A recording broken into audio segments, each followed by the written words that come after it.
आमच्या ज्या सबस्क्रायबर्स महिला आहेत ना, खरं त्यांच्यासाठी हा घाट घातलाय मी, नाहीतर मी सगळं इन्फॉर्मेटिव्ह बोलत असते चॅनलवर. 2001 साली एक इंटरव्ह्यू आहे माझा, म्हणजे 24 वर्षापूर्वीचा. त्यात मी बोलली मला माझ्या आईची आई व्हायचंय म्हणून. म्हटलं पुरावा पण सापडला आपल्याला. त्या इंटरव्ह्यू मध्ये, म्हणजे हे आईच्याच इंटरव्ह्यू मधनं नाही हे मिळणार, तर हे माझा सुद्धा एक याच्यामध्ये छोटासा बाईट आहे. त्यात मी लिहिलंय ती जी प्रवासातली आई आहे ना, ती मनसोक्त मिळाली, पण ती वर्षातनं 2दा. लेकराला वाट नको पाहायला लावू ममता, लवकर जा. ती तिची कमी होती, ती तिची सल होती. त्या झोपेत मी असताना असा छान चेहऱ्यावरून हात फिरला.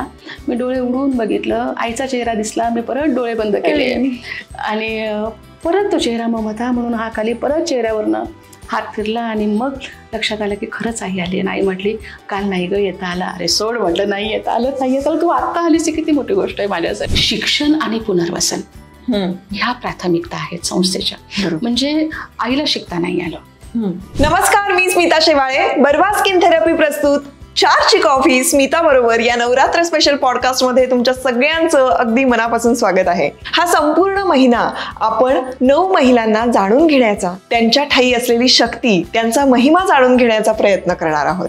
आज ज्यांच्याबरोबर मी संवाद साधला त्या ममताताई सिंधुताई सपकाळ यांच्याबरोबर बोलताना एक वेगळ्या प्रकारची एनर्जी अनुभवली. नावातच इतकी ममता आहे, त्यांच्या बोलण्यातही असाच उबदारपणा जाणवतो. मला वेगळ्याच प्रकारची एक सकारात्मकता जाणवते आहे. कदाचित ती तुम्हाला सुद्धा जाणवेल. तेव्हा हा संपूर्ण एपिसोड बघा. पोरक्यांना ममत्व देण्यासाठी संपूर्ण आयुष्य वेचणाऱ्या आपल्या माई म्हणजेच सिंधुताई सपकाळ यांनी आपल्या स्वतःच्या मुलीवर अचानक एके दिवशी सगळी जबाबदारी टाकली आणि या जगाचा निरोप घेतला. ममता सिंधुताई सपकाळ त्यांच्या पावलावर पाऊल टाकून आज कित्येक लेकरांवर ममतेचा वर्षाव करत आहेत. त्यांनीही हे कार्य पुढे नेण्याचा आता विडा उचललेला आहे. वाखाणण्याजोगं असं काम करत असलेल्या ममताताई आज नवरात्र स्पेशल पॉडकास्टमध्ये त्यांची संघर्षमय कथा सांगण्यासाठी आपल्याला लाभलेल्या आहेत. त्यांचं मनापासून स्वागत. नमस्कार ममताताई. 4ची कॉफी स्मिता बरोबर या कार्यक्रमात तुमचं खूप मनापासून स्वागत आहे. खूप छान वाटलं तुम्ही आज भेट देताय आणि तुमच्याबरोबर खूप सारे गप्पा मारायच्यात. खूप धन्यवाद. पण त्याआधी बर्वा स्किन थेरपी प्रस्तुत 4ची कॉफी स्मिता बरोबर असं आपल्या शोचं नाव आहे. सो बर्वाकडून हे छोटंसं गिफ्ट आहे तुम्हाला. Thank you so much. अगदी शुद्ध तुपापासून वगैरे त्यांनी सगळे प्रोडक्ट बनवलेले आहेत. आय होप तुम्हाला आवडतील. नक्कीच. आणि तुम्ही वापरू शकाल. थँक्यू. आवडले तर सांगा, मी अजून तुम्हाला देईन. अरे थँक्यू सो मच. खरंच मी जेव्हा जमीन दोस्त होईल, सोबत काय येईल, मागे काय राहील. दुर्दैवाने खडक फोडले, दुःख झाले मूर्तिमंत, उभं आयुष्य गेलं, ना खेद ना खंत. यातूनच नवीन पहाट, उद्याचं स्वप्न पाहिलं. अनेकांना जवळ केलं, देताल तेवढं दिलं. आता थकले रस्ते, मनही खुणावते, धीरे असते. संपेल आयुष्याचं तेल, पणती विजून जाईल. सातपुडा उरी फुटेल, चिखल दऱ्यांचा धीर सुटेल. वासराच्या गायी हंबरतील, पशु पक्षी भैरवी गातील. स्तब्ध होतील वादळ वारे, कडे कपारी आणि झरे. दुरावलेल्या भाग्याचं मी अहेव लेणं येईल. मातीचा पदर पांघरून मला धरती पोटात घेईल. ममताताई, सिंधुताई गेल्या आणि लेकरांना पोरकं केलं. खरं तर याच्यापेक्षा मोठा आघात काही असू शकत नाही आपल्यावर. पण या सगळ्यातून तुम्ही स्वतःला कसं सांत्वन केलं आणि जो एवढा मोठा परिवार आहे त्यांचं सांत्वन तुम्ही कसं केलं? तुमच्या एका प्रश्नाने मला 4 जानेवारी 2022ला परत सगळं रिवाइंड होत आहे खरं. पण तो जो दिवस होता 4 जानेवारीचा, आई ICU मध्ये होती. मी आईजवळ बसून होते. एक 3:30 वाजता फुफ्फुसामध्ये पाणी झालेलं, ते पाणी काढणार होतो आणि 4.5 तास तिच्याजवळ बसून तिला पाणी पाजलं. तू आज जा, मग आपण चहा घेऊ पाणी काढून बाहेर आल्यानंतर वगैरे. आणि 5:30 नंतर एक एक मेसेज ऑपरेशन थिएटरमधनं यायला लागले. 6 वाजले, 6:30 झाले, 7 झाले. आणि मग कुठल्या तरी एका क्षणी असं जाणवलं की नाही, आपल्या हातून काहीतरी निसटतंय, काहीतरी आहे जे आपल्यामधून निघून जात आहे. आणि मग एक क्षण असा आला की डॉक्टर समोर येऊन बसले आणि मला सॉरी म्हटले की नाही, आम्ही खूप प्रयत्न केले पण नाही वाचवू शकलो. माझा पुढचा प्रश्न होता की इथून पुढे काय करायचं असतं. मला रडायलाच येत नव्हतं, डोळ्यातनं पाणीच येत नव्हतं. म्हणजे तोपर्यंत टीव्हीवर बातमी गेली, तोपर्यंत म्हणजे हॉस्पिटलमध्ये गर्दी वाढली, सगळे जवळचे दूरचे सगळे गर्दी झाली. जो येतोय तो मला पकडतोय, मला तुम्ही पकडू नका, मला तुम्ही माझ्याशी काही बोलू नका, आई आतमध्ये आहे, तिला भेटा, असंच काहीतरी मी तेव्हा सगळ्यांना सांगत होते. नंतरचे 12 तास मला रडायला आलं नाही. म्हणजे सगळे प्रयत्न करत होते की मी शांतपणे सगळ्यांना उत्तरं देत होते. मी मीडिया समोर आले, त्यांनाही कुणीतरी ऑथेंटिक पर्सन हवं होतं. दुसऱ्या दिवशी सकाळी जेव्हा तिला संस्थेत आणायचं होतं, मांजरीला, जिथे तुम्ही आला होता, आणि सकाळी 7 वाजता मी गेले. पूर्ण बाहेर मीडियाच्या व्हॅन ओळीने उभ्या होत्या, पोलीस दल सगळं तिथे हजर होतं. गेट उघडलं, आतमध्ये लाल गालिचा अंथरलेला होता, सगळी तयारी झाली होती. पोलिसांनी आणि संस्थेतल्या लोकांनी सगळेजण उभे होते. आणि मी जेव्हा समोर बघितलं, सगळा स्टाफ असा हात जोडून उभा होता माझ्यासमोर. बिल्डिंगकडे लक्ष गेल्यावर असं वाटलं की ही आता संपूर्ण बिल्डिंग माझ्यावर कोसळणार आहे. ह्यातला देव गेला. खूप जोरात हंबरडा फोडला होता मी तेव्हा, खूप जोरात. आई म्हणून प्रचंड जोरात हाक मारली होती. त्यानंतर एक 2-3 तासांनी जेव्हा आम्हाला सांगितलं की आता तुम्ही शेवटचा फेरा मारून घ्या, आता आईला न्यायचंय, त्यावेळेस जी मुलं येऊन मला बिलगली, सगळीकडनं, पायाला, गळ्यात, हाताला, सगळीकडनं मुलं बिलगली. त्या क्षणी जाणवलं आपलं रडणं कमी झालं पाहिजे. कारण या मुलांना आता वाटता कामा नये की आमची आई गेली म्हणजे सगळं गेलं. तो फील नाही यायला पाहिजे. म्हणजे माझं दुःख तर आहेच आहे, माझी आई माझ्यासाठी सगळं होती, माझं अख्खं माहेर, माय बाप, भाऊ बहीण, सगळे नातेवाईक, सगळं आई होती. पण ते सगळं बाजूला ठेवून आता ह्यांना असं वाटू नये की आमचं सगळं गेलंय, म्हणून आपल्याला आता स्ट्रॉंगली उभं राहायला पाहिजे, हे त्या पोरांच्या बिलगण्याने कळालं. मला तोवर नव्हतं कळालं. मी रडत होते, जसे ते रडत होते तशी मी रडत होते. पण माझं शहाणपण आतून बाहेर येत होतं की नाही, जगासमोर का होईना पण तुला सावरावं लागणार आहे. जगासमोर का होईना पण ह्या मुलांना, स्पेशली मुलांना, कुठेही असं वाटता कामा नये की आता पुन्हा एकदा आम्ही उद्ध्वस्त झालो, पुन्हा एकदा आम्ही अनाथ झालो, पुन्हा एकदा आता आमचं कुणी नाहीये, हा फील येऊ नये. त्यांच्या त्या बिलगण्याने मला ते शहाणपण दिलं त्या एका क्षणाने, जे आजही म्हणजे रुजवात येते. शेवटी माझ्या हातून जे बाहेर निघतंय ते रोज कणाकणाने शहाणी होतेच आहे मी, कारण त्याच मुलांसोबत आहे. मुलांनीच दिलं ते शहाणपण. अचानक माई गेल्या आणि सगळी जबाबदारी खांद्यावर येऊन पडली. त्यावेळेला खूप एकटं वाटलं. प्रचंड एकटं वाटलं. म्हणजे त्या एकटेपणातूनच माझ्या तोंडून माई परिवार हा शब्द आला. कारण आधी कसं होतं, माई म्हणजे संस्था होत्या, माई म्हणजे सन्मती बालनिकेतन, माई म्हणजे ममता बालसदन, माई म्हणजे मनशांती छात्रालय, माई म्हणजे सावित्रीबाई फुले वसतिगृह, माई म्हणजे गोपिका गायरक्षण केंद्र, हे सगळं माई म्हणजे हे आणि हे म्हणजे माई असं. माई गेल्यानंतर म्हटलं नाही, आता हे सगळं एकत्र केलं पाहिजे. आणि ती सगळेच जण तुटले होते, मी एकटीच नाही. म्हणजे हे ज्या संस्था जी लोक सांभाळत आहेत ती सगळीच आतून तुटली होती. त्यामुळे हळूहळू का होईना पण सगळ्यांना परत शिवणकाम तिथे आवश्यक होतं की चला सगळे एकाच दुःखातून जातोय आपण, आणि दुःख माणसाला जवळ आणतं, ती पेन जी आहे. त्यामुळे मग सासवडची संस्था सांभाळणारा माझा दीपकदादा असू देत, मनशांतीचा माझा विनय असू देत, सावित्रीबाई फुलेचा माझा अरुण भाऊ असू देत, किंवा गोपिका गायरक्षणचा मनीष असू देत, आम्ही सगळे हळूहळू एकत्र आलो. आणि आता एकत्र होऊन आपल्याला काम करायचंय, कारण आता ही संस्था म्हणजे माई आहेत, आणि माई असायला हव्यात, तर संस्था तशाच पद्धतीने पुढे वाटचाल करायला हव्या जशा माईंनी सुरू केल्या. तोच धागा कंटिन्यू असायला हवा, आपल्याला काही बदलायचं नाही. आणि ती खरी तारेवरची कसोटी होती. तुम्ही अचानकपणे एवढा सगळा भार आपल्या खांद्यावर आलेला आहे बाबा, आणि मग आता अशा वेळेला तुम्ही त्यावेळेला कुठली सपोर्ट सिस्टीम शोधता? म्हणजे आता तुम्हाला मी बघितलं संस्थेमध्ये, मी स्वतः भेट दिली, एवढ्या लोकांचं प्रेम आहेच आहे, कारण तुम्ही त्यांना प्रेम करताय. पण हे करत असताना आपल्याला कुठल्या तरी सपोर्टची गरज हवी असते, आणि तुम्ही कुठला सपोर्ट बघता अशा वेळेला? मी मगाशी पण म्हणाले होते की जो कळ देतो तो बळ देतो. म्हणजे परमेश्वर असू देत किंवा माझी आई असू देत, जी पोकळी निर्माण झाली ना, त्या पोकळीने बळ दिलं. आणि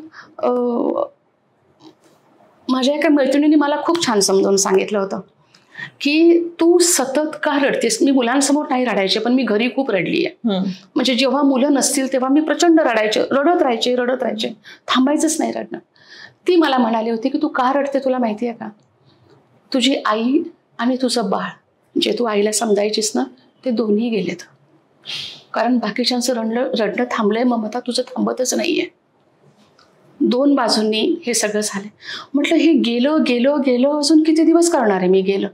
मग म्हटलं नाही, तू गेलीस ना, मग आईशी डायरेक्ट संवाद सुरू केला. डायरेक्ट म्हटलं आता हे बस झालं, तू गेलीयेस, तू नाही येस, तू अशी का गेलीस, काय घाई झाली होती, हे सगळं माझं विचारून झालंय. म्हटलं नाही. मग टोन बदलला.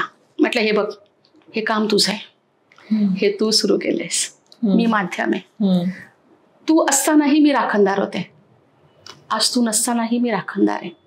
मालक एकमेव तू, ही तुझी जबाबदारी आहे. तुला नसतानाही माझ्यासोबत थांबावं लागणार आहे. बाकी तुझा माझा परमेश्वर तर आहेच आहे पाठीशी, त्याचं अस्तित्व तर मी नाकारतच नाही. पण तुला आता माझं बळ बनावं लागेल, आणि खोटं वाटेल, अक्षरशः मी प्रश्न विचारावेत आणि तशी उत्तरं समोरून यावीत, असे साक्षात्कार झालेत मला. म्हणजे आई आहे हे मी किती जणांशी बोलली, हे मी किती जणांना समजावून सांगितले की अरे ही उत्तरं मला अपेक्षित नव्हती, ही कुठून आली. कारण मी ही डायरेक्ट आईशी बोलतीये, आणि आई म्हणते की ममता इकडे नको बघू, इकडे बघ, हे ह्या दिशेला बघ. हा आजचा योग ही तिकडनंच कुठून तरी संकेत आहे. I feel that energy. मला आताही असं वाटतं की माईंचं इथं आहे प्रेझेन्स, आणि मी भेटली आहे स्वतः माईंना, आणि मी त्यांच्याबरोबर गप्पा मारलेल्या आहेत. पण त्यांची किती चपखल अशी सावली तुमच्यामध्ये माहितीये. मला त्यांना भेटल्यानंतर, मी तुम्हाला जेव्हा भेटते तर मला त्यांचा खूप भास होतो तुमच्यामध्ये. ब्लेसिंग्स माझ्यासाठी. आणि म्हणूनच हे खूप अवघड आहे, ही सगळं सांभाळणं, कारण एवढं काम करून ठेवलंय. माईंना 1000हूनही जास्त पुरस्कार मिळाले, आणि त्या पुरस्कारांमधून त्यांनी जमीन विकत घेतली, जी मांजरीची जमीन आहे, आणि तिथे त्यांनी संस्था उभी केली, आणि तिथे आता संस्थेमध्ये आहे. एवढं काम करून ठेवलं त्यांनी, आणि आज एवढ्या अनाथांना त्यांनी छत्र दिलं. तर त्यानंतर तुम्हाला आता ही तुमच्यावर आलेली जबाबदारी आहे. तर ही जबाबदारी तुम्हाला काय जड वाटते, असं वाटतं पेलवू शकाल, काय भावना काय आहेत याच्या मागे? याच्या मागे पण आईच आहे. आता प्रत्येक गोष्टीच्या मागे आई कशी आहे मी सांगते. आई सांगताना सांगायची की जेव्हा तुम्ही एखाद्या दुःखाचं दुःख बाळगताना, तेव्हा असं समजा की तुमच्या डोक्यावर काही लिटर पाणी आहे. म्हणजे एक 10 लिटरचा हंडा आहे किंवा 15 लिटर, 2 हंडे तुम्ही घेतलेले आहेत, तर तुमच्या डोक्याला त्याचं ओझं होतं. पण जेव्हा तुम्ही पाण्यामध्ये झोकून देताना त्या पाण्याचं ओझं तुम्हाला जाणवत नाही. हे आईने शिकवलेलं आहे. मग तेच मी दुःख बाजूला करून तिथे तणाव टाकते, प्रेशर, दुःख बाजूला करून तिथे प्रेशर हा शब्द टाकते. सेम लागू होतं की तुम्ही जोवर ते बाळगता तोवर ते असणार आहे, ज्या क्षणी तुम्ही ते बाजूला कराल ना त्या क्षणी ते नसणार आहे, किंवा त्याच्यातच उडी मारायची. म्हणजे वरून रूप कळतं, आत शिरलं की स्वरूप कळतं. बरोबर आहे. आत शिरा, त्याच्या काय आहे नेमकं हे. जोवर तुम्हाला ते कळणार नाही की हे दुःख काय आहे, तोवर तुम्ही त्याला बाजूलाच करू शकत ते. अगदी बरोबर आहे. त्यामुळे प्रेशर असू दे, तणाव असू दे, दुःख असू दे, नियम एकच, डोक्यावर घ्यायचंय का झोकून द्यायचंय? झोकून देऊया ना मग. हो, क्या बात आहे. तुम्ही आता ज्या सहज बोललात ना, असे सहज बोलायच्या त्या, आणि त्यांची भाषणं म्हणा, कविता म्हणा, किंवा उत्स्फूर्त जे बोलणं आहे हे खूप आहे. त्यांनी कामही एवढं करून ठेवलंय. मला ना प्रत्येक वेळेला असं वाटतं की आपले आई वडील असे खूप मोठे असतील ना, तर मुलांवर नकळतपणे प्रेशर येतं, कारण कामच एवढं करून ठेवलंय की आता लोकांच्या ज्या आपल्याकडून अपेक्षा आहेत त्या कशा पूर्ण होणार? तुम्हाला काय वाटतं की लोकांच्या खूप अपेक्षा आहेत तुमच्याकडून, त्या पूर्ण कशा करू शकाल? असायला हव्यात. म्हणजे त्यांनी ठेवाव्यात की ठेवू नयेत हा त्यांचा मुद्दा आहे, पण मला असं वाटतं की त्यांनी ठेवायला हव्यात. कारण मी तिच्या पोटी जन्म घेतलेली तिचा अंश आहे मी, त्यामुळे लोकांनी निश्चितच अपेक्षा ठेवायला हव्यात. आता त्या अपेक्षांवर खरं कसं उतरायचं, त्या अपेक्षा पूर्ण कशा होतील ही काळाची कसोटी आहे. जितका काळ पुढे सरकत जाईल, जितकं काम माझ्या हातून होत जाईल, जितके त्याचे रिझल्ट्स येत जातील, तसं लोकांना आपोआप कळेल की येस, खरंच मुलगी आहे आणि खरंच वारसा पुढे नेते. त्यामुळे ही काळाची कसोटी सगळ्यात महत्वाची. मी ते तोंडाने बोलून नाही चालणार आहे. मला रात्रंदिवस फक्त माझं काम करत राहावं लागणार आहे. जी जबाबदारी मागे पडली आहे ती जबाबदारी खांद्यावर घेतल्यानंतर पुढे जाणं तर भागच आहे, पण चुकत माकत का होईना ती दिशा दाखवत राहील. परमेश्वर आहे, तो बळ देत राहील, पण काम पुढे जाणार आहे. क्या बात आहे. कंपॅरिझन तुम्हाला असं वाटतं की होतं? कारण माई खूप कविता करायच्या, भाषण करायच्या आणि असं खूप उत्स्फूर्त बोलायच्या. मग अशा वेळेला तुम्हाला तसं काहीतरी शब्दफेक, खरं तर शब्दफेक हा चुकीचा शब्द असतो, पण आपण जे बोलतो ते तसं बोलावं असं तुमच्याकडनं कधी होतं? नाही. आई आणि मी दोन टोकं. म्हणजे आई जेव्हा जहाल असायची ना तेव्हा मी मवाळ गटात असायचे. म्हणजे कित्येक मुलांचा मार मी वाचवलाय आणि मी तो खाल्लाय. मध्ये पडली आई जेव्हा, लहानपणी खूप मार खाल्लाय सगळ्यांनीच. म्हणजे आईला उदाहरण सांगते की आईला पडलं ना कधी आपण, तर ती कधीही उचलायची नाही, ती पहिले धपाटा घालायची की तुझं लक्ष कुठे होतं, पडलीसच कशी किंवा पडलासच कसा. त्यामुळे बऱ्याच मुलांचा मार मी माझ्या अंगावर घेतलाय. जेव्हा ही मुलं सगळी लहान होती, जी आता हॉटेल मॅनेजमेंट करतायत, इंजिनिअरिंग करतायत, त्यांचा मार मी माझ्यावर घेतलाय. तर आई गेल्यानंतर जेव्हा सांत्वनाला लोक 6 महिने येत राहिले संस्थेमध्ये, तेव्हा त्यांचा रोख हा असायचा बोलण्याचा की आता तुम्ही बाहेर पडा ताई, आता तुम्ही भाषण करा, तुम्ही महाराष्ट्रामध्ये जा, तेच या अशा आणि माइंड सारखे आता तुम्ही भाषण सुरू करा. अरे पण मी बोलू काय? कधी पडद्यासमोर न आलेली व्यक्ती, कधी आईसोबत कुठे गेली नाही मी. म्हणजे एक पद्मश्री आणि एक केबीसी सोडलं, आईसोबत कधी कुठे दिसले नाही मी कुणाला. मी काय बोलणार आहे, मी काय भाषण देणार आहे, कशावर देणार आहे? पण त्या लोकांना ते बोलण्यात पॉईंट नव्हता. त्यांना एवढंच कळायचं की माईंनी कसा महाराष्ट्र पिंजून काढला, माईंनी कशा 7 समुद्रापलीकडे काम घेऊन गेलं. ताई तुम्ही उठा, ताई तुम्ही आता बाहेर पडायला हवंय. मग जेव्हा मी माझ्या आत डोकावायला लागले हा एक विषय घेऊन, म्हटलं माझ्याकडे सांगायला ऊन नाहीये, माझ्याकडे सांगायला खूप त्रास नाहीये, कारण आईने कधी ऊन नाही लागू दिलं. पण मी माझी आई सांगू शकते, मी माझ्या आईचं काम सांगू शकते. आणि आईने स्वतःचं आयुष्य लोकांसमोर मांडताना तिच्या अँगलनी मांडलं, कदाचित मी माझ्या अँगलनी मांडू शकते. म्हणजे जी माई किंवा जी आई लोकांना माहीत नाही असून ती मी सांगू शकेन का नाही? म्हटलं नक्की आपण हा प्रयोग करायचा. आपण जिथे जिथे शक्य आहे तिथे तिथे आपली आई सांगायची.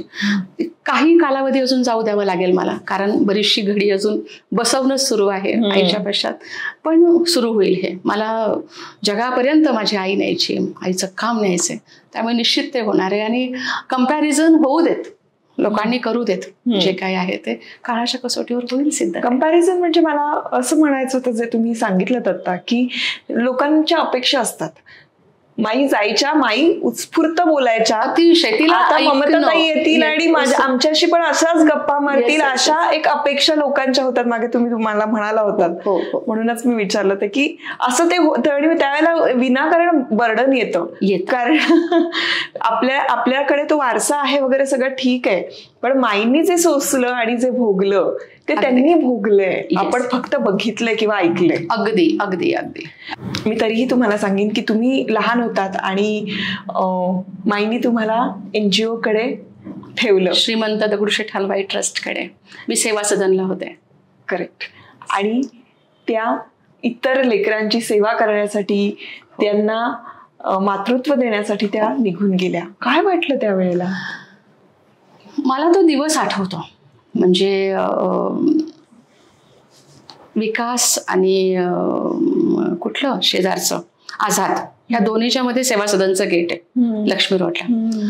आम्ही आत गेलो, मग ते काही जे काही लेटर्स होते दगडूशेठ हलवाई ट्रस्टनी आम्ही या मुलीची सगळी फी भरणार आहोत, खर्च करणार आहोत, ते पत्र दिलं. मग त्यानुसार मला शाळेत दाखला मिळाला. पण त्या दिवशी मला द्यायला आईकडे 1-2 रुपयाच्या नोटेशिवाय काही नव्हतं. त्या दिवशी माझ्याकडे गादी नव्हती, उशी नव्हती, माझ्याकडे बॅग नव्हती, काहीच नव्हतं. फक्त एक पिशवी होती, त्याच्यामध्ये आईने शाळेचा ड्रेस घेऊन दिलेला आणि ती म्हटलेली थांब मी उद्या येईन आणि उद्या तुला सगळं सामान मी घेऊन देईन. हे तिने मला सांगितलेलं तेव्हा. मग त्या पहिल्या दिवशी त्या हॉलमध्ये ज्या 2 मुली नवीनच त्याच दिवशी ॲडमिशन झालेलं त्यांना आई म्हटलेली की आजच्या दिवस माझ्या ममताला तुमच्याजवळ झोपू द्याल का, मी अजून तिला गादी नाही घेतलेली. तर त्याही माझ्यासारख्याच होत्या 5वी-6वी वाल्या. त्या म्हटल्या हो मावशी आम्ही त्यांना म्हणजे आम्हाला काही हरकत नाही. मी ती पहिली रात्र त्यांच्याजवळ झोपलेली आहे. काहीच नव्हतं. 1-2 रुपयाची नोट फक्त आईने ठेवली होती. आणि खूप शीख ममता, खूपच बोलायची. ती खूप जास्त बोललीच नाही कधी. ठेवायला वाईट नाही वाटलं की आई मला हवी आहे, कारण लहानपणी आपल्याला हवीच असते ना आई. मी आईजवळ राहिलेच नाही ना.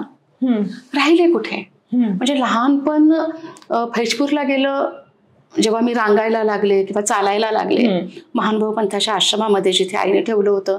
त्यानंतर पहिलीला अमरावतीला राहिले, दुसरीला परत फैजपूरला आले, तिसरीला चांगेफळ अकोला जिल्ह्यामध्ये गेले, जिथे म्हणून मुलीचं शिक्षण होईल, एक इयत्ता पुढे जाईल ती, हाच विचार आईने केला. 4थी-5वी परत फैजपूरला आले.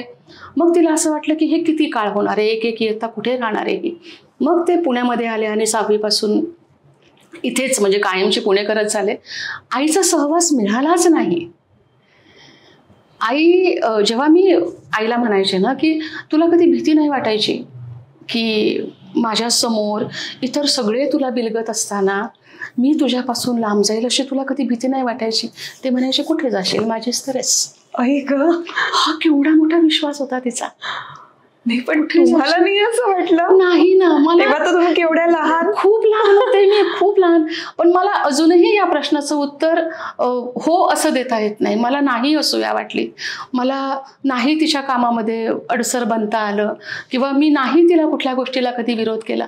त्यामुळे जेव्हा जेव्हा माझ्यासमोर ती इतरांशी बोलायची ना, पाहुण्यांशी वगैरे, अगदी अलीकडे सुद्धा माझ्या ममतानी मला सोडलं नसतं तर हे मी उभं करू शकलं नसतं. म्हणजे माऊली बंद करा आता, हे नका बोलत जाऊ. मला फार ऑकवर्ड फील होतं ते. ती म्हणायची नाही ममता, जगाला कळायला हवं, तुझा त्याग किती मोठा आहे. मी ब्रिश तुला कळाला ना, माझ्यासाठी तेवढंच पुरेसं आहे, नको हे सगळ्यांना सांगायला जाऊ. नाही म्हणायचे, तुला ते नाही कळणार. पण या गोष्टी मला रिअलाइज कधी झाल्या माहिती, जेव्हा मला मुलगी झाली. ते फार वाईट असतं.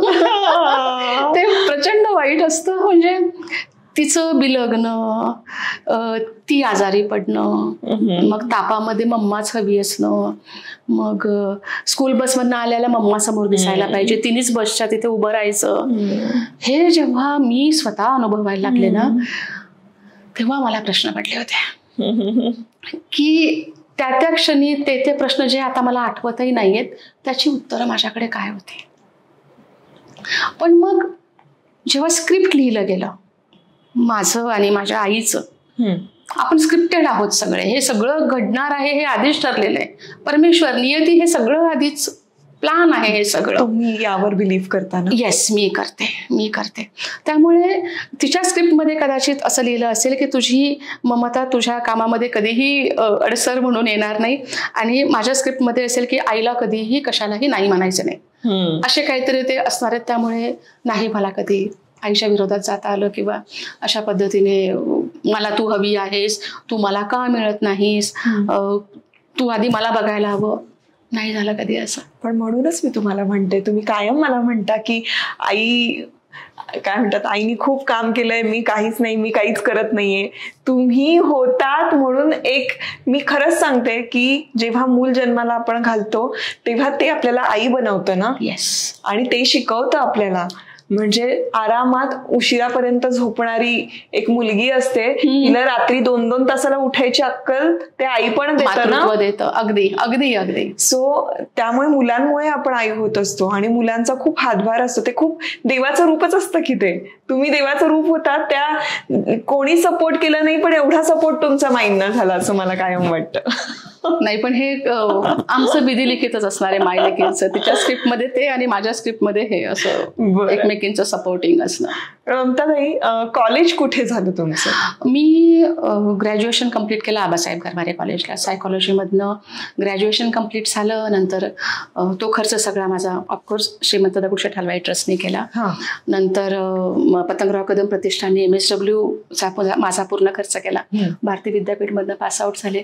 96 पासआउट वगैरे काहीतरी आहे. म्हणजे गेली 26 वर्ष 26-27 जी काही आहे हेच काम करते. आणि कॉलेज संपलं आणि आईच्या कामाला जॉईन झाले. पण मग मध्ये तुम्ही भेटत होता थोडं थोडं? हो हो हो.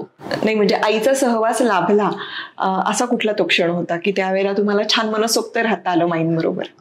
नाही, असं खूप नाही राहता आलं आईसोबत. पण जो प्रवास असायचा ना, म्हणजे मला माझी जेव्हा शाळा होती आणि उन्हाळ्याची सुट्टी आणि दिवाळीची सुट्टी अशा 2 सुट्ट्या असायच्या. आम्ही सेवा सदनवरनं शिवाजीनगरला जायचो. तिथून संध्याकाळी 6ची पुणे ते अकोला एशियाड असायची. आणि तिथून पुढे मग परत वाडा आणि तिथून पुढे चिखलदरा असा तो प्रवास असायचा.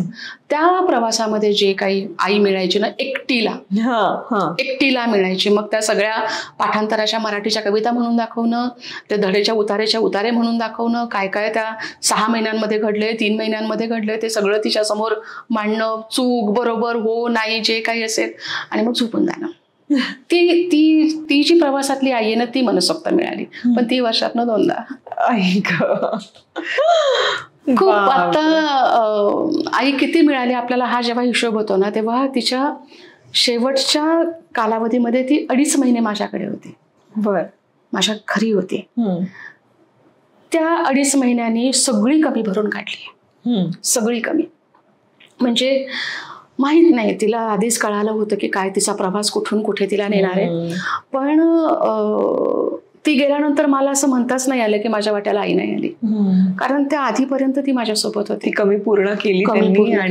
ती सल नाही ठेवली. आणि कायम जे माझं म्हणणं असायचं ना की म्हणजे मी तिला, तू माझी पोरगी मी तुझी मम्मा आहे, असं आमचं जे चालायचं दोघींचं. मला द वीकचा अंक मिळाला मागच्या महिन्यामध्ये. त्यात 2001 साली एक इंटरव्ह्यू आहे माझा, म्हणजे 24 वर्षापूर्वीचा. त्यात मी बोललीये मला माझ्या आईची आई व्हायचंय म्हणून. म्हटलं पुरावा पण सापडला आपल्याला. इंटरव्ह्यू मध्ये, म्हणजे हे आईच्याच इंटरव्ह्यू मधनं नाही हे मिळणार. तर हे माझा सुद्धा एक याच्यामध्ये छोटासा बाईट आहे. त्यात मी लिहिले की मला तिची आई व्हायचं, कारण मी तिच्यातला रितेपणा पाहिला. खूप प्रसंग आहेत असे की जेव्हा प्रचंड रिकामे वाटले तिचे डोळे, प्रचंड रिकामे की ज्यात काहीच नाही. इतकं कसं हातून माणूस मृत असू शकतं. मग असं वाटायचं की पुनर्जन्म व्हावा आणि ही आपल्या पोटी यावी, आणि जे जे हिला नाही मिळालं ना ते भरभरून आपल्याला देता यावं, आपण हिचं देणं लागतं. म्हणजे मी जर आहे, माझा पुनर्जन्मावरही विश्वास आहे, असेल तर तिने पोटी यावं. पण आता तुम्हाला एक मुलगी आहे, आणि कसं इक्वेशन आहे तिच्या बरोबर? ती शांत आहे. म्हणजे माझी लेक आता तिचं BBA कम्प्लीट झालं, म्हणजे आहे ते, पण अतिशय पर्टिक्युलर आहे ती. ही जी जनरेशन आहे त्या जनरेशनच ती एक रूप आहे. त्यांना असं खूप वाहून जाता येत नाही. अतिशय त्यांचे व्ह्यूज आणि त्यांची मतं अतिशय क्लिअर असतात. त्यांना नाहीला नाही म्हणता येतं, होला हो म्हणता येतं, जे मला अजून जमत नाही. म्हणजे किती जरी नाही म्हणायचं तर मी ओके ठीक आहे, बघूया काहीतरी करूया म्हणून तो नकार कसा तरी खपवते. पण ती थोडंसं आहे वेगळं. सॉर्टेड जनरेशन, अतिशय सॉर्टेड. म्हणजे एक किस्सा सांगते की ती लहान असताना जेव्हा मी ऑफिसचं काम बघायचे, तेव्हा जर चुकून आईला कधी म्हटलं ना की आई मी आज 4 वाजता जाईन बरं का, आई म्हणजे का ग काय आज, म्हणजे नाही जरा सांगला घेऊन जायचंय 5 वाजता. तर जाणार आहे बाई, तुला कोणी थांबवलंय, तुला कोणी, जा आताच जा. मी म्हणायची आई मला काम आहे, मी 4 वाजता जाणार आहे. हे मी तिला सांगायचे 11:30 वाजता. मी तिला भेटून खाली ऑफिसमध्ये यायचे. 12:30-1 वगैरे वाजायचा. फोन यायचा तिचा, ती वरच 4थ्या मजल्यावर, तिथून मला फोन करणार आणि म्हणणार गेली नाही बाई तू. म्हणजे आई 12:30 वाजलेत, थांब अजून, मी 4 वाजता जाणार आहे. बरं नाही ग मी घड्याळच नाही पाहिला. बरं ठीक आहे. परत 1-1:30-2ला फोन, मग अजून निघाली नाहीस तू. आई 2 वाजलेत, मला 4 वाजता जायचं. मग ती असं तिला ते असह्य व्हायचं मायला. मग ते 3:30च्या दरम्यान वगैरे ममता निघ आता अशी, आई मला 5ला जायचंय, मी 15 मिनिटात घरी पोहोचतेय, निघते ना 4. अगं हातातलं काम तर संपव दे. लेकराला वाट नको पाहायला लावू ममता, लवकर जा. ती तिची कमी होती, ती तिची सल होती जी निघायची ना. त्यामुळे आणि हे माझ्या लेकीला माहिती होतं. आता मला 5चे 6 होतात, 6चे 7 होतात, 7चे 8 होतात. आता लेकीलाही माहिती आहे तिथे पाठवणारं नाही राहिलेलं कोणी. बापरे, समजून घेते ती. मला ममता खूप भरून येत कारण मी स्वतः आई असल्यामुळे माझाही हाच भर असतो की त्यांना ना आपण अगदीच महागड्या शाळेत घालायची गरज नाहीये, पण त्यांना वेळ देण्याची गरज आहे. खरंच खूप गरज, कारण वेळ हा खूप महत्वाचा असतो. मला 10 वर्षाचा मुलगा आहे, कबीर. भेटली मी त्याला, फार गोडले. आणि मला असं वाटतं की आताचा जो स्पॅन आहे हा त्याच्यासाठी असायला हवा. कारण एकदा तो मोठा होईल आणि मग त्याचं एक विश्व असेल, मग त्यावेळेला मी रिग्रेट करण्यात काही पॉइंट नाही. खरंच आहे, खरंच आहे. आई लागते. आय कॅन रिलेट दिस. आणि बरोबर आहे, म्हणजे मला असं वाटतं म्हणून माई खूप असं की जे मी नाही करू शकले प्रेशर आणायचे अक्षरशः. निघ ममता निघ, अगं थांब ना आई, किती वाजलेत बघ तरी. नको नको लेकरू वाट बघे, त्याला वाट नको बघायला. अरे पण त्या लेकरालाही माहितीये ना की 5 वाजता जायचंय. तिची सलती, बरोबर. तिला ते वेळेवर नाही येता आलं किंवा तिच्या मनात जेव्हा असेल तेव्हा मला भेटता नाही आलं. तिने कुठेतरी इमॅजिन केलं असणार की आता ह्या क्षणी माझी ममता माझी वाट बघत असेल. जसे की 10वीचा पेपर, 12वीच्या पेपरला पहिल्या दिवशी नव्हती आली ती, म्हणजे आदल्या दिवशी जे सगळे पालक येऊन जातात ना, तिला ती खंत आयुष्यभर तिने मला ते बोलून दाखवलं की ज्या दिवशी तुला माझी गरज होती मी त्या दिवशी नाही आले ममता. आणि सगळ्यांचे पालक येऊन गेलेले. मी हॉस्टेलला राहिले. हॉस्टेलला म्हणजे 250-300 मुली आणि सेम कंडिशन मधल्या सगळ्यांचे पालक लांब, सगळ्या हॉस्टेलला राहत आहेत. आणि मला नाही आलं भेटायला कोणी. मग ते नवीन कंपास आणून देणं, नवीन पेन घेऊन देणं, 4-4, 5-5 जे काही. आता मैत्रिणी इतक्या माझ्या गोड आहेत ना, म्हणजे अजूनही त्या माझ्या संपर्कात आहेत किंवा माझा भाग आहेत त्या, की त्यांनी मला हे कधी नाही जाणवून दिलं की तुझी आई नाही आली. हे आमचं आहे म्हणजे हे तुझंही आहे. मला कधीच तिथं एकटेपणा नाही वाटला.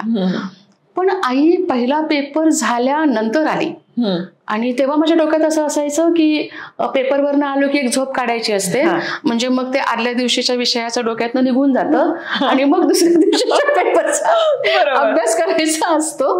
म्हणजे मग ते म्हणजे ते जातं डोक्यामध्ये. आणि त्या झोपेत मी असताना असा छान चेहऱ्यावरून हात फिरला.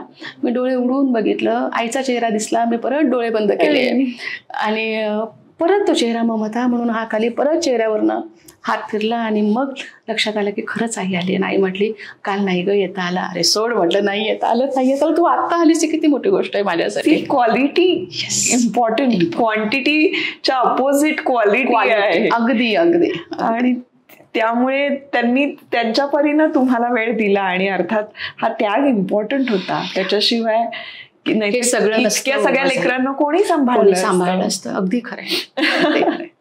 वा, छान वाटलं हे ऐकूनच, मला खूप छान वाटलं. पण तुम्हाला करिअर कशात करायचं होतं? तुमचं असं ठरलं होतं की आईसारखंच आपण पण बनायचं आहे आणि आई जे काम करते तेच काम करायचं, की मला वेगळं काहीतरी करावं असं वाटतंय, असं काही होतं? मला वेगळं नव्हतं काही करायचं, कारण मला माहिती होतं मी काय आहे ते. मुळात गणित हा विषय अतिशय आवडता, ज्याच्यामध्ये अगदी मी 10वीला काठावर पास झाले होते. त्यामुळे मी कॉमर्सकडे जाणार नाही हे निश्चित होतं. नंतर एक डिसेक्शन पाहिलं होतं बेडकाचं 10वीच्या इयत्तेमध्ये. त्याचे ते 4 पाय बांधून अँड ऑल. तेव्हा खूप रडू आलेलं जोरात, कारण त्याचं हार्ट अजूनही ते चालू होतं. त्यामुळे आपण सायन्सचं मटेरियल नाही आहोत हे कळून चुकलं होतं. मग राहिला आर्ट्स. पण मला इतिहासात इंटरेस्ट होता, सोशल सायन्समध्ये इंटरेस्ट होता, मानसशास्त्र ह्या विषयाबद्दल कुतूहल होतं. त्यामुळे मी आर्ट्सकडे गेले. पण पुढे मग सायकोलॉजीमधनं ग्रॅज्युएशन कम्प्लीट केल्यानंतर जेव्हा तुम्हाला एक एक गोष्ट नव्याने कळायला लागते की इथून पुढे तुम्हाला काय काय ऑप्शन आहेत, तेव्हा काय कुणास ठाऊक MSW कडेच माझा ओढा गेला त्यावेळेला. म्हणजे MCM सारखा, MPM सारखा बरेचसे ऑप्शन होते तेव्हा, नाही असं नाही. पण नाही, मला हेच करायचं होतं, जे कुठेतरी आईच्या कार्याला सपोर्टिव्ह असणारे, कुठेतरी मला माझा वाटा उचलता येणारे, आणि ज्या गोष्टीसाठी आपण बाहेरून कुणाला तरी बोलवतो ते आपणच का करू नये, आणि आपलं ओझं आपण नाही उचलणार तर कोण उचलणार आहे. त्यामुळे MSW करणार आहे हे मी तर निश्चित होतो. त्यानंतर कम्प्लीटही केलं आणि जॉईनही झाले माईंच्या कार्याला जे काही आहेत. पण आता हे सगळं करत असताना तुम्हाला सपोर्ट कोणाचा वाटतो, किंवा तुमच्या संस्थेमध्ये असे कोण आहेत, किंवा घरातला कुठला महत्वाचा सपोर्ट आहे तुम्हाला?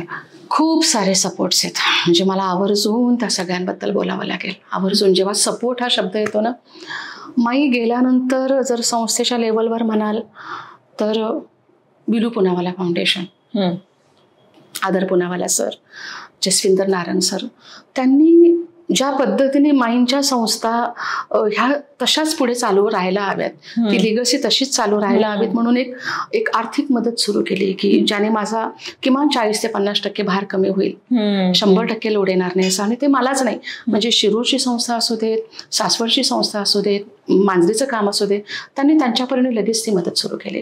त्यांनी सासवडचं बांधकाम खूप मोठं करून दिलं की नाही, मुलींसाठी जे बेस्ट आहे ते देता यायला हवं. सासवडला आपले सगळे ममता बालसदन तिथे आहे, मुलींचं आहे. 80 ते 85 मुली तिथे आहेत, आणि आपल्या इकडे मुलं आहेत, तिथे मुलं आहेत. मनशांती छात्रालय शिरूरला पण मुलं आहेत, आणि चिखलदरा जी आपली पहिली संस्था आहे सुरू केली जिथे अरुण भाऊ काम करतात, तिथे मुली आहेत. ती ट्रायबल एरियासाठी, तिथल्या मुलींसाठी काम करते संस्था ती. पण जसं मी सांगत होते की बिलू पुनावाला फाउंडेशनचं खूप मोठं कॉन्ट्रीब्युशन आहे. त्याच्या खालोखाल लगेच KTFL ग्रुप म्हणजे रवी नगरकर सर, मला कायम त्यांच्यात एक आई दिसते. कायम म्हणजे पुरुषाच्या देहामध्ये जर आईचं काळीज असेल तर तो कसा विचार करेल, सेम तसे आहेत ते. आणि गेली 3 वर्ष ज्या पद्धतीने ते संस्थेशी अटॅच आहेत, आपला सगळा आपली जी धान्याची निकड आहे ती त्या ग्रुपकडनं येते. म्हणजे मी हे फक्त संस्थेच्या लेवलवर सांगते. नोबल हॉस्पिटल सारखा ग्रुप किंवा चिंतामणी हॉस्पिटल सारखा ग्रुप हे मेडिकलची बाजू सांभाळतात आई असल्यापासून, आणि ती लोक आजही अटॅच आहेत. जी लोक आई असताना होती आणि आई नसताना नाही येत, मला त्यांच्याविषयी काही बोलायचं नाही, कारण माझी आई सांगायची, जो देगा उसका भला, जो ना दे उसका भी भला. हे कायम तिच्या बोलण्यात नाही यायचं.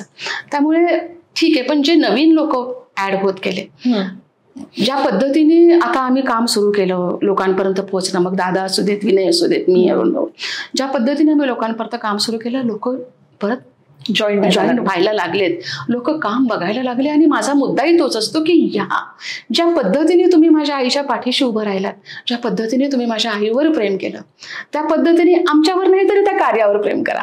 या बघा, तुमच्या कसोटीवर घासून बघा हे जे काम आम्ही करतोय, आणि आमच्याही पाठीशी उभं राहा. आम्ही शेवटी तेच करणार आहोत, तेच करत आहोत. मी तर माझ्या शेवटच्या श्वासापर्यंत हेच करणार आहे, मी वेगळी होऊच शकत नाही या कामापासून. पण संस्थेच्या लेवलवर ज्या पद्धतीने ही लोक अटॅच आहेत किंवा ज्या पद्धतीने जॉईन झाली संस्थेला, थोडासा भार कमी झाला तिथे, थोडंसं श्वास घ्यायला वाव मिळायला लागला. बाकी लोकांचं विचारपूस करणं, लोकांनी स्वतःहून संस्थेमध्ये येणं हळूहळू सुरू झालंय, लोक येत आहेत. पर्सनल लेवलला म्हणाल तर माझ्या फॅमिलीचं कॉन्ट्रीब्युशन खूप जास्त आहे त्याच्यामध्ये.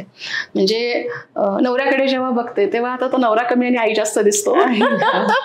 आणि 180 डिग्रीजमध्ये माणूस किती चेंज होऊ शकतो हे आता नवऱ्याकडे बघून कळतं की ज्या पद्धतीने केअरिंग, ज्या पद्धतीने सपोर्टिंग. म्हणजे मी कायम म्हणते की गंगा जमनीचा संगम दिसतो पण सरस्वती दिसत नाही. नवरा म्हणजे ती न दिसणारी सरस्वती आता, पण ती वाहते, ती बळ देत राहते. लेक आहे सोबत, मित्रपरिवार आहे सोबत, मैत्रिणी आहेत सोबत, आणि सगळ्यात म्हणजे आमचा जो माई परिवार आहे, जे सगळे आम्ही भावंड आहोत ते सोबत आहोत. आणि जो कर्मचारी वर्ग आहे, कर्मचारी हा शब्द फार चुकीचा आहे, कारण ती टेक्निकल कन्सेप्ट आहे ती. पण सासवडची संस्था, शिरूरची संस्था, मांजरीची संस्था, इथं जे कोणी काम करते, माई असल्यापासून किंवा माई गेल्यानंतर जी ऊर्जा, जे कॉन्ट्रीब्युशन, त्यांचं जे डिवोशन आहे ना, त्या बळावर संस्था उभ्या आहेत. वेगळं करताच येणार नाही त्यांना. हे सगळं एकत्र आहे म्हणून उभे आहोत. हे सगळं एकत्र आहे. जसा विश्वास माझा आहे आईवर तसाच त्यांचाही आहे. मी जर म्हटलं ना की आई आहे रे, की ते म्हणतात माई आहे, तो ताई माई आहेत, म्हणजे ते दोनदा म्हणतात. मी जर एकदा म्हटलं तर हा विश्वास तुम्हाला बळ देतो, हा विश्वास तुम्हाला पुढे नेतो. खूप साऱ्या गोष्टी आहेत की ज्या तुम्हाला पुढे नेत असतात आणि हे बळ पुरवत असतात. तुम्हाला अजून असं वाटतं की कुठला तरी आपल्याला अजून सपोर्ट मिळाला, काही अपेक्षा आहेत का की यांनी आपल्या संस्थेसाठी काम केलं तर आणखीन गोष्टी सुसह्य होतील, सोप्या होतील? जर आईच्या कामाला बघितलं ना आपण, तर तिची जी सुरुवातीची जी फेज होती ना, त्यामध्ये तिची प्राथमिकता होती भूक. बरोबर, पोटाची भूक. म्हणजे तिने ट्रेनमधला तिचा मला छातीशी घेऊन मागितलेली तिची भीक मागणं असू देत, किंवा तिचं स्मशानात राहणं असू देत, किंवा तिचं भिकाऱ्यांसोबत राहणं असू देत, भूक ही तिची तेव्हा प्राथमिकता होती. नंतर आश्रय, आपलं छत आपल्या डोक्यावर असावं, ही तिची प्राथमिकता झाली. त्यातून मग ह्या संस्था कधी स्वतःच्या जागेत, कधी रेंटल बेसवर ह्या संस्था उभ्या झाल्या. आता जेव्हा मी बघते ना, तेव्हा शिक्षण आणि पुनर्वसन ह्या प्राथमिकता आहेत संस्थेच्या. म्हणजे आईला शिकता नाही आलं, ती फक्त मराठी 4थी पास, पण तिला खूप शिकायचं होतं. त्या प्रत्येक मुलामध्ये तिने स्वतःला पाहिलं, म्हणून तिच्यावर PhD झाली, जी तिच्याच मुलाने केली. म्हणजे आमचा श्याम दादा, त्याने आईवरच PhD केली पुणे युनिव्हर्सिटीमधनं. हे किती गौरवास्पद होतं, हे किती किती मोठी गोष्ट आहे ही. अजून एक आमचा उत्तम आहे, त्याची PhD कम्प्लीट झाली. तो आता नगरला विखे पाटील कॉलेजमध्ये तिथे HOD आहे तो हिंदी विभागाचा. किंवा आता जी मुलं शिकतायत, म्हणजे माझी माया असू दे, जी आता यवतमाळ म्हणते, नागपूरला जी इंजिनिअरिंग करते. आता अनिताचा नंबर अंधेरीच्या इंजिनिअरिंग कॉलेजला लागलाय, कालच तिचं ऍडमिशन झालंय डिग्री साठी. किंवा माझी शिरूरची मुलं की जी हॉटेल मॅनेजमेंट करतायत, जे कम्प्युटरमध्ये पुढे करिअर करतायत, ही सगळं शिक्षण आणि त्यांचं योग्य पद्धतीने पुनर्वसन यासाठी जितके म्हणून हात या संस्थांपर्यंत पोहोचतील ना, तितके हवे आहेत. कारण ही संख्या थांबणारी नाही. ह्या मुलांची संख्या एवढीच असेल असं सांगता येत नाही. आई गेली तेव्हा 250 काहीतरी आकडा होता, त्यानंतर तो 250 झाला, त्यानंतर तो 250 पर्यंत आला, आज 300च्या वर आकडा आहे. ही गरज थांबणारी नाहीये.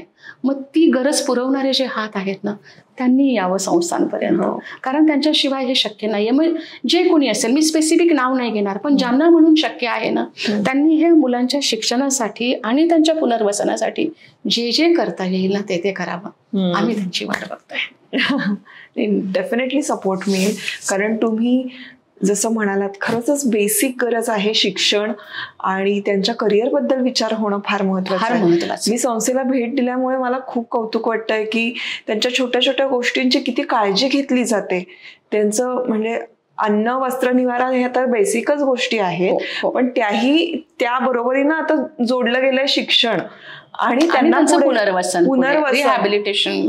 आणि तुम्ही काउन्सिलिंग पण त्या मुलांचं करता, हे किती अप्रतिम आहे थॉट. ह्या सगळ्या गोष्टींची तुम्ही काळजी घेता. पुढे तुम्हाला फ्युचरमध्ये काय दिसतं आता ममताताई? मला करायचंय मला म्हणजे मी ह्या ज्या 5-6 संस्था आहेत ना, ह्या लोकांसाठी माइंडचे प्रोजेक्ट्स म्हणून आहेत, की माइंडचे कुठे कुठे प्रोजेक्ट्स आहेत असं टेक्निकली बोललं जातं. मग आम्ही सांगतो की आमचं इथे. मला आजच्या घडीला असं वाटतं की हे जर 305 मुलं जर आज संस्थेत असतील, किंवा 310 मुलं जर असतील, तर हे 310 प्रोजेक्ट सुरू आहेत. प्रत्येक मूल हे स्वतः एक प्रोजेक्ट आहे, स्टार्ट टू एंड. त्यामुळे हे सगळे प्रोजेक्ट पूर्ण होताना मला दिसतात. म्हणजे एक दिवस माइंडच्या संस्थेतून पंखात बळ घेऊन बाहेर उडणारा पक्षी, ते मूल असं आकाश भरून गेलेलं असणार आहे एक दिवस. आणि मी ते चित्र बघते, आणि ते होणारे म्हणजे माझी आई आहे. ती आहे म्हणून हे होतं आहे. शेवटी विषय येतो तिथेच. बरोबर. की ती होती तेव्हाही ती होतीच, ती नाहीये तेव्हाही ती आहे, म्हणून तर हे सगळं घडतं. हे काम तिच्या जगण्यातनं आलंय, हे काम तिच्या जगण्याच्या उणीवेतून आलंय. तिला जे जे मिळालं नाही ते ती देत आली. मग ती असं मध्येच कसं सोडेल? ते नाही सोडणार. खरंय. खूप छान बोलताय तुम्ही. खूप थांबावंसच वाटत नाहीये मला. पण एक कविता तुमच्याकडून जाता जाता ऐकायची मला. आता परत म्हणाल अपेक्षा आहे, पण मला माहिती तुम्ही खूप छान लिहिता आणि त्यामुळे तुमची एखादी कविता तुम्ही म्हणालात तर आवडेल मला. ऍक्च्युली जेव्हा काहीतरी लिहिलं जातं ना तेव्हा मला असं वाटतं की तो माझा मी टाईम असतो. म्हणजे ती ममता वेगळी आहे जी लिहिते, जी काहीतरी आतल्या जिच्या काहीतरी घुसळण चालू असतं आणि ते निघतं शब्दातून किंवा अशा ओळींमधनं जे बाहेर पडतं ते. बाकी ही ममता वेगळी आहे, अशी स्वतःचेच अनेक कप्पे, त्यातला एक कप्पा आता उघडायला हरकत नाही. बघा आवडतीये का की काही शेर घेते मी त्यातले की दिली वारशाने महंती मला, दिली वारशाने महंती मला, व्यथांची मिळाली पसंती मला. व्यथांची मिळाली पसंती मला, जिथे पाठ फिरवून आले पुढे, जिथे पाठ फिरवून आले पुढे, तिथे रोज नेते भ्रमंती मला. वाह. तिथे रोज नेते भ्रमंती मला, जरा थांबना सावलीला सखे, जरा थांबना सावलीला सखे, उन्हानेच केली विनंती मला. जरा थांबना सावलीला सखे, उन्हानेच केली विनंती मला, अभेरू कधी लागली जर धरा, अभेरू कधी लागली जर धरा, मिळो आसरा आस म्हणती मला. वाह. अभेरू कधी लागली जर धरा, मिळो आसरा आस म्हणती मला, दिली वारशाने महंती मला, व्यथांची मिळाली पसंती मला. क्या बात आहे. थँक्यू ममताताई, खूप छान, खूप छान. तुमच्या कवितेमध्ये ऊन, तुम्ही मगाशी म्हणालात तसं उन्हाचा उल्लेख आहे, येतं आणि ते कुठल्या तरी आपल्या भावनांशी जोडलं गेलेलं असतं, चटका असतो, चटका असतो तो. खूप छान ममताताई, खूप छान वाटलं तुमच्याशी गप्पा मारून. कित्येक गोष्टी शिकायला मिळाल्या. आमच्या ज्या सबस्क्रायबर्स महिला आहेत ना, खरं त्यांच्यासाठी हा घाट घातलाय मी.